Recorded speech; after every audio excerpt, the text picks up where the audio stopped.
for the Susan Taylor Podcast, where we discuss the yoga of mind, medicine, and healing. Author of Feeling Good Matters, Sexual Radiance, and the Vital Energy Program, Dr. Taylor imparts authentic knowledge and practical tools that inspire, educate, and empower us to be a healing force for positive change. So join us and take your life and our planet to the next level.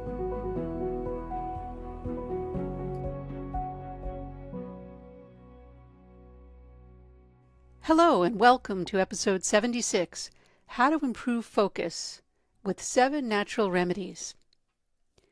There are many pharmaceuticals that are designed to improve attention focus that lead to actually increased productivity.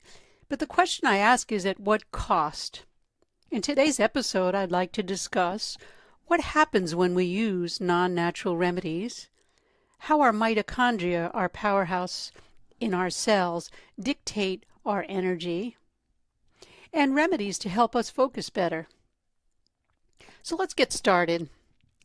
There are many pharmaceuticals, as I mentioned, to improve attention focus that actually lead to increased productivity, and people take them. How they work is by raising the brain chemicals. Namely, we're talking about dopamine and norepinephrine in that area of your brain that is associated with concentration in the prefrontal cortex, to be more specific.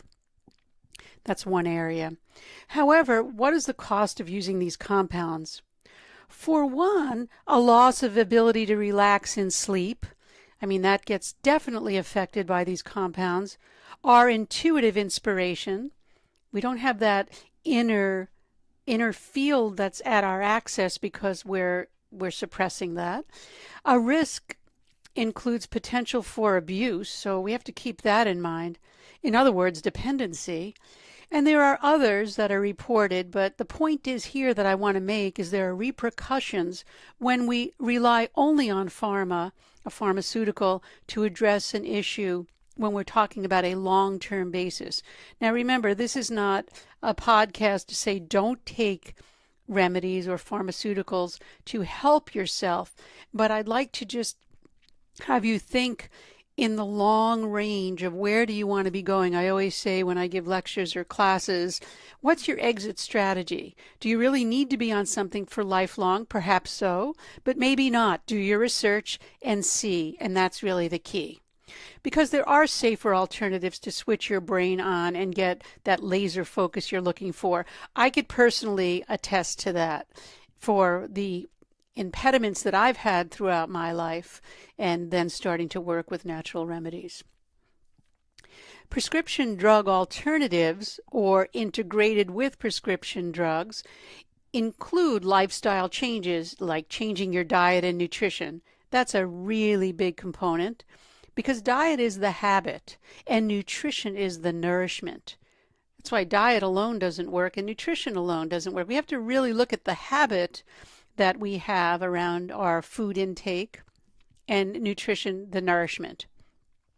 Improving sleep is another alternative to really work with. But then again, if you're on something that's going to increase your focus, chances are your energy is going to be up and productive, and it might be more difficult to sleep, so you have to adjust things accordingly. We also need to strengthen our cellular mitochondria. You heard me last week talk about, and the week before, the mitochondria being our cell powerhouses for respiration. Well, that's what really controls our energy fields by making ATP. And also utilizing natural supplements that boost attention and focus. And of course, last but not least, meditate. Learn how to train your mind. Training your mind is the essence of your life. Training the energy of your mind is the essence of your life. So we're going to work with these three. I'm going to or these several, and I'm going to talk about them and incorporate them into 7 habits for you. Now keep in mind that the inability to focus isn't because you're lazy or someone's lazy or not trying hard enough. We all know it's very, very difficult when you have trouble focusing.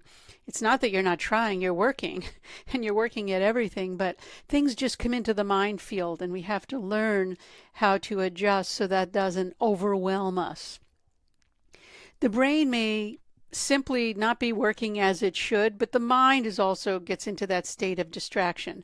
Many people talk about focus and they're just relying on the brain. I'd like to always integrate mind in here because the mind and body are one, and mind is something that's a more subtle dimension of what the physical representation of the mind is in the brain itself. So many are put on medication because of this, because they feel the brain is not working, and rightly so. I mean, I understand that concept because it helps with attention, but can make the body quickly, or the brain and the body, of course, quickly dependent as their natural production of neurotransmitters does change with medication. I remember when I was in my medical training, a physician had prescribed something for me to focus. And what had happened was a quick dependency does develop. And I can attest to that. And my journey since then is what I really present to all of you with relation to diet, nutrition, and the lifestyle management systems that I like to put in place for people. So I now rely more on habits and supplements, and I'm going to recommend them in this podcast to give my brain the energy that it needs. We have certain conditions that allow our mind to focus. We have to create those certain conditions also, and that means a neurological framework to generate the energy that's needed. And these natural alternatives that can be used in conjunction with your doctor's orders, of course. And I want to say that because I don't want anybody making decisions based on a podcast. Namely, if you're on prescription medications, work with your doctor or practitioner that you're working with. Many times now, other than medical doctors, other people do prescribe, for example, nurse practitioners. So don't go off your medication unless he or she says it's okay and works with you, or you're working with somebody in conjunction with your medical provider. It's always best to have a union of people working together because there's no such thing as one way's better and everything is, we don't want to look at negative here. We want to look at what is the positive approach that you can take to create an exit strategy for you to feel great. So I do believe in the tips that I'm about to give you, and they still can be used whether you're on medication or whether you're not. The first one I always use is because I'm a biochemist by training. Optimize your mitochondria. You know, you've heard me mention the mitochondria before, and it's been estimated that our cells contain from 1,000 to 2,500 mitochondria. In fact, in the podcast, as I mentioned on hydration, I mentioned that we need to be hydrated for these cellular powerhouses to function optimally. The mitochondria make our cellular energy, and they determine how well your metabolic functions work, namely your body and your brain, and it has an effect on how you feel at any given moment. Remember, your brain has an especially a large amount of mitochondria, and because it uses 70% more energy than any other organ in the body. So of course it's going to need these powerhouses there. And this explains why mitochondrial dysfunction leads to neurodegeneration. We lose our cognitive ability, and our neurons, those neuronal networks in the brain that cause all these communications to take place, begin to break down. When you don't have enough mitochondria, and the ones that you do have are fatigued, they're exhausted, your energy drops and your brain power tanks. So the healthier your mitochondria, the more energy your brain has to focus, giving you what you have. You'll have the power to collect, contain, and circulate your energy effectively. And many have heard that who took the resilience training, that we need to collect, contain, and circulate our energy. It's never just be mindful. You have to really work with the body-mind matrix here. And that gives you that power. Some essential nutrients for ATP production are, because I thought you might be wanting to ask, well, how do I get my mitochondria up and functioning? Well, there are programs that I put people on, working with detox nourishment, working with digestive function. The three functions of nutrition are nourishment, detox, as well as digestive capacity. And when we work with all of them, we really develop the power to work with that ATP production. But here's what they are. The essential nutrients are B vitamins, magnesium. There's more, but these are the essentials that I use daily. B vitamins, magnesium. I don't use coenzyme Q10 daily, but it is something that really has been known and in the research to show ATP production increases. I'm not quite sure, unless you're deficient in something, it's really overkill in that way. Damage occurs, though. Let's look at why our mitochondria start to lose their function. And that happens with toxic metals, organic pollutants. We know, I went into Lowe's the other day and I saw cartons and displays of Roundup Ready for gardens. And I went up to the counter and I said, why are you still carrying this? It's a known carcinogen. The FDA has already reported that. Why are you, just because you're going to make money, is that why you're really putting it in the stores? It's going to kill the environment and kill whoever's using it. It's a toxic chemical. So why? And why are people still buying it? These are the types of things that we think we're immune, but when you're spraying around and killing the weeds, you're actually on some level, in a real level too, there's some inhalant that does go into your lungs that kills the mitochondria. That's how it kills plants too. So keep that in mind. So they're the organic pollutants I'm talking about, anything that really tries to kill. And it's designed to kill. Fungicides, herbicides, pesticides, they're designed to kill, and they certainly do. And also with that, as many prescription drugs do affect the mitochondria as well as alcohol. So keep those in mind. Don't panic, remain calm, but just be aware. If the audience is interested, if all of you are interested, I would devote an entire podcast to mitochondrial function and protection. I would be glad to do that. I put it in my courses now, but if you want something more, just let me know. So the first one is get the mitochondria up and ready to go. The next one is to use yourself as a laboratory and begin to record your food intake. You are the best scientist for yourself. Food allergies and intolerance don't just manifest as physical symptoms. They can cause anxiety, depression, and numerous other things that really impact your ability to focus. We know that refined sugars, gluten, grains, and dairy are common triggers for some people, but not others. So an elimination diet can help you identify, or just journaling will help you identify the foods that are impacting your mood and making you feel fatigued, with lack of energy, and certainly not creative. So you don't have the focus, you don't have the energy, and you don't have the creativity. Because creativity is a big one. That's the inspiration.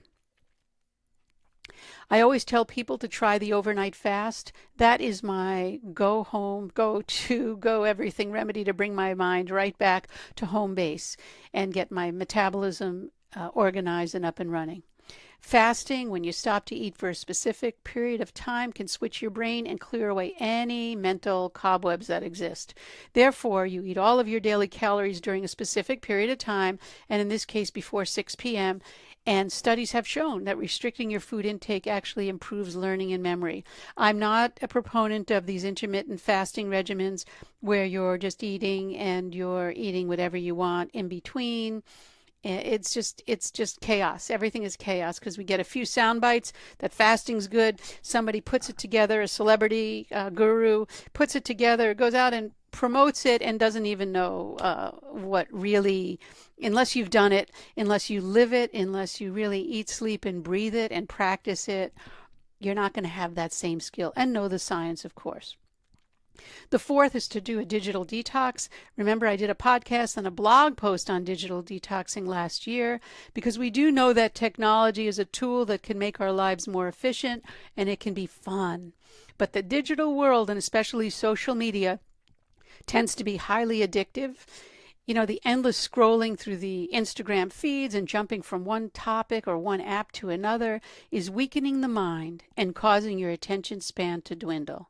So I'm saying that it weakens the mind. Your productivity suffers when you're distracted by endless notifications and beeps.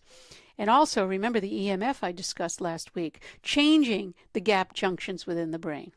Even your self-worth decreases since you now depend on the likes of your little selfie that you put up there to determine if you're good or not, accepted or accepted. I mean, people are actually doing that and seeing what kind of response. We're going outside to see what people want rather than inside. It's a crime against wisdom to see what's going on. It's truly a crime against the wisdom of our mind and body to really not pay attention to what's going on with all of this that's happening with the digital world. So give yourself a short break from technology daily and watch your mind shift focus going inside your brain and help it recharge. That's the key. I didn't say get off of technology, because we can't. It's in the fabric of our whole culture. But please, put a limit on the selfies, and posting your children and your grandchildren on Facebook probably is not a good thing for the energy of your family unit. Keep that in mind. And that's another whole subject, because I can go talk forever on that too. And the fifth is sleep more skillfully. A restless night's sleep makes concentrating really tough. Research shows that sleep deprivation lowers your reaction time and your memory and attention span. And your attention span, everything lowers. The attention takes a hit, a real big hit. So when you sleep deeply, however, your brain detoxes and flushes out cellular waste and repairs damaged neurons. I'm using the word sleep here, but I'm also talking about deep relaxation at the same time. Many sleep, but they're not sleeping with the deep relaxation that's necessary. Even when you have a way that you sleeping skillfully, I call it, your ability to learn goes up and your brain processes information 50% faster. And consider natural supplements to boost your attention. That's the sixth one, for attention and focus. And as I mentioned early on, B vitamins are essential for proper production and utilization of our brain's neurotransmitters. They help the mitochondria. Omega oils, namely the three omegas, omega-3s actually, are essential for insulating the brain and allowing nerve fibers to stay strong and healthy. And then there's special herbs that I won't, as I said, mention here, because that's a course. I give that in the Food to Focus, because they require a lengthy discussion and really have to know the science behind them and the energy fields behind them. And that'll be coming in June. But there are some nice herbs that work with focus.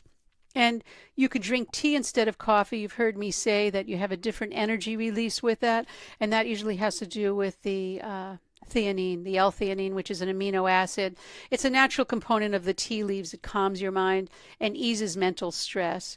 And you could drink green tea, and that gives you moderate amounts of L-theanine. And the seventh tip is to change your perception and do less thinking. And you're thinking, you're thinking again. I've been practicing this so that I could finally deliver it to you on this podcast. Stop thinking. When you stop thinking, and I got actually some of you wrote to me from the last time I mentioned it, that when you stopped thinking, I think I might have done that either in a conference call or a podcast. I don't quite remember. And they said, wow, it really works. When you stop thinking and you go within and just allow yourself to feel and be, things really change. Because remember, stress is a perceived threat and certainly a bad news for concentration. So when you're stressed, your mind jumps erratically from one thought to the next, making it difficult to focus on the task at hand. Why? Because there's a perceived threat out there threatening your existence in your mind, that is. Learn to meditate. I have courses online. I also do privates. You could find a teacher that you feel is sufficient to meet your needs. Just start learning, and learning a real, precise, systematic way to meditate, not just something that's just sit there and let your mind wander. You really have to learn how to train your mind. Remember, keeping stability and comfort in mind, and you'll see tremendous results. Our meditation class, like our master class, teaches those fundamental steps in stability and comfort, and really helps you build a solid foundation of stability so that the mind can be concentrated and the consciousness expanded. And if you want to learn more, contact me. I'll direct you. You don't necessarily have to take our courses or work with me, but let's get started. You take charge now of your life, and you be that change. You go out and be inspired to live. That's really the key. And as I always say, do your research, see what works for you. Even what I say here, yes, I have a lot of training and I've been a practitioner, but if it doesn't feel right and doesn't work for you, don't do it. Do your research. You're the empowered human being. You have your intelligence, you have your inspiration. and your independence to do that. Please keep in mind that if you like this podcast, please share it. Go to the YouTube channel. That's where it's great to share it.